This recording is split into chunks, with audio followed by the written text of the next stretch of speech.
Let's head back to the voicemail of Truth and Reason. I think people forgot the amount of money we paid for Deshaun Watson, and that's maybe why we're going through what we're going through. I think, the offensive line, yeah, they're all hurting, but it's what we can afford. Now, I think they did great on defense, the picks they made. Everything's working out fine there. I think it's just take a breath, take a step back, see how things develop. By the end of the year, if things are screwed up, it's screwed up. I think Stefanski, I think he's learning. He's looking at everything. You got to go through. You got all these wide receivers.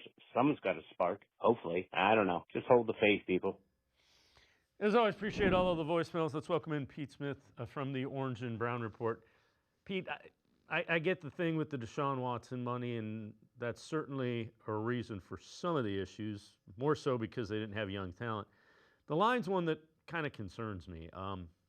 I thought they'd take a young lineman or try to get some in.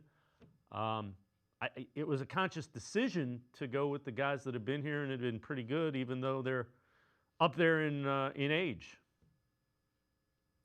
Yeah, one of my frustrations with the Browns is sort of their lack of pre-planning for an offensive line that was going to age out. Now, I think there's some element to this where Andrew Berry's a guy who looks at how offensive lines have been built in teams like the Philadelphia Eagles, where he spent some time, and basically looks at it and sees a bunch of high picks on the line, early investment, first and second round picks. Lane Johnson, 4th overall.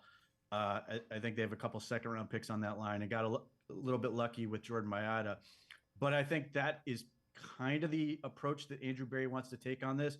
Having said that, I mean, this is sort of where you end up. This is the risk you took by sort of waiting, and they've obviously been bit by injuries.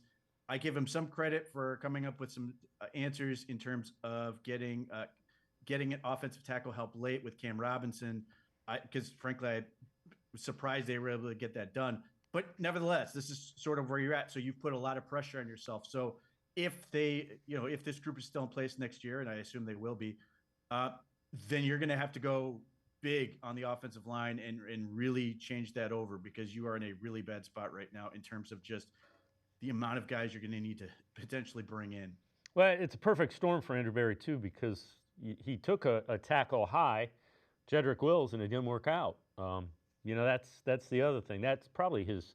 If you want to point to a bad draft pick, that's kind of the poster child for Andrew Berry. Sure. Like the thing with the Browns is, like, you look at their investment.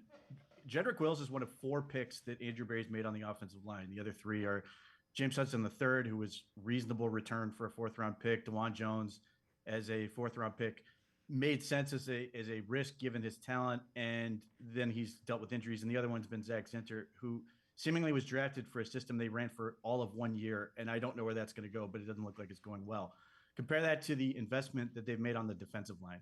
Since Andrew Berry's been here, they've made 9 picks on the defensive line, and that includes the 5th pick in the draft and a 2nd round pick, and in addition to the free agent signings they've made there. So you can see, like, if you sort of look at it to how they've done in terms of just investing, the defensive line's in great shape. The offensive line needs desperately that level of investment to match the defensive line.